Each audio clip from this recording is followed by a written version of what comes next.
Look around you. Every culture on Earth believes in something, every single one. Tribes that never met each other, civilizations separated by oceans, people who had zero contact for thousands of years, and somehow they all ended up with gods, rituals, afterlife, sacred rules. That is not a coincidence. That is a pattern, and patterns have explanations. Here is the question nobody wants to ask. What if religion has nothing to do with truth? What if your brain was literally built to believe? Because that is exactly what the science says. Your brain has a system.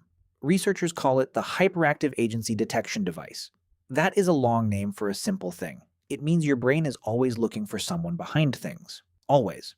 You hear a noise in the dark and your brain immediately asks, who is there? Not what, who. A shadow moves and your brain sees a face. Wind shakes the trees and something inside you feels watched. This is not irrational.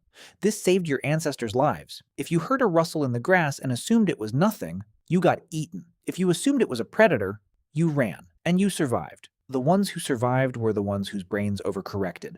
The ones who saw threats everywhere, who assumed there was always someone watching. You inherited that brain. And here is where it gets interesting. That same system that kept your ancestors alive, it does not turn off.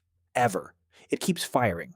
In the dark, in the storm, in the silence. Your brain keeps asking, who is behind this? Who is watching? Who is in control? And when there is no answer, the brain makes one. Pascal Boyer is an anthropologist at Washington University.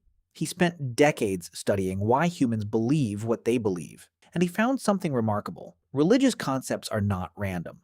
Across every culture in history, they follow the same pattern. Gods are almost always beings that break exactly one or two natural rules, but follow everything else. A god that is invisible but still has desires. A spirit that is dead but still watches you. An ancestor that is gone but still cares. Boyer calls these minimally counterintuitive concepts, and they are almost impossible to forget. Your brain locks onto them. A talking rock is weird but forgettable. A rock that is invisible and judges your behavior, that sticks, that spreads. That gets passed down for generations. This is why religion exists everywhere. Not because it is true or false, but because it fits perfectly into how your brain already works. But there is more. Humans are social animals, deeply social, and social groups have a problem. How do you trust strangers? How do you know someone will not betray you the moment you turn your back?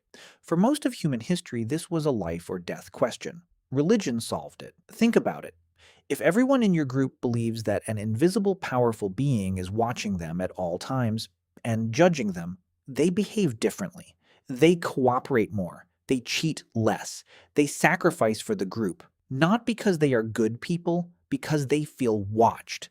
The anthropologist Ara Norenzayan at the University of British Columbia calls this big gods. The idea that belief in a powerful watching God made large-scale human cooperation possible. Cities, armies, trade, civilization itself. Without that invisible watcher, none of it works. And here is the part that will stay with you.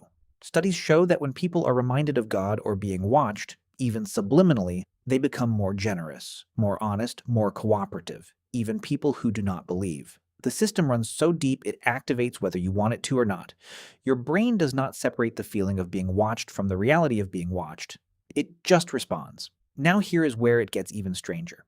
Humans are the only animal that knows it will die. That knowledge arrived somewhere in our evolutionary history, and it changed everything. Because once you know you are going to die, you need a reason to keep going.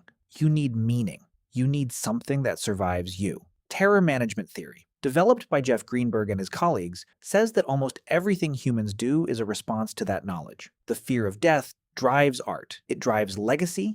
It drives the desperate need to belong to something bigger than yourself. And religion answers all of it at once. It says, you will not really die. It says your life has cosmic meaning. It says the universe is watching and it cares about you specifically. For a brain terrified of its own ending, that is the most powerful idea imaginable. No wonder it spread to every corner of the planet. But here is what most people miss. Religion is not a mistake your brain makes. It is not stupidity or weakness. It is your brain doing exactly what it was built to do. Detecting agents, seeking meaning, building trust, managing the terror of death. Religion is not a bug. It is a feature that built civilization. The cognitive scientist Daniel Dennett calls religion a natural phenomenon. Not supernatural. Natural.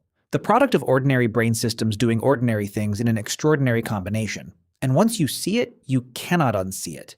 Because right now, today, those same systems are still running. You still feel watched sometimes for no reason. You still look for meaning in coincidences. You still feel that some things are sacred and must not be touched. You did not learn that. You did not choose it. It came with the brain.